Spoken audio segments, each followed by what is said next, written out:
నమస్తే మిత్రులారా, నేను మీ శ్రీనివాస్ చౌహాన్ అడ్వకేట్. మిత్రులారా, ఒక కేసులోని విషయం ఏంటి అంటే, ఒక వ్యక్తి మనకు వ్యతిరేకంగా ఒక సివిల్ సూట్ ఫైల్ చేశాడు అనుకోండి.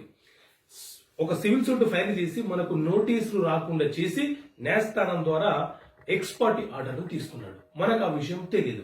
తీరా అతను పొజిషన్ లోకి వచ్చినప్పుడు అతనికి ఆర్డర్ ఉందన్న విషయం తెలిసింది. అప్పుడు మనం ఏం చేయడానికి అవకాశం ఉంటుంది? సో మిత్రులారా, ఎప్పుడైనా సరే ఎవరైనా మనకు తెలియకుండా న్యాయస్థానంలో మనకు వ్యతిరేకంగా ఏదైనా ఒక కేసు ఫైల్ చేసి ఎక్స్ పార్టీ ఆర్డర్ తీసుకుని వస్తే మనము తెలిసిన మరుక్షణమే ఆ ఆర్డర్ ని పక్కన పెట్టమని చెప్పి సెట్ అసైడ్ అనే ఒక పిటిషన్ వేసుకుని ఆర్డర్ ని పక్కన పెట్టించాలి.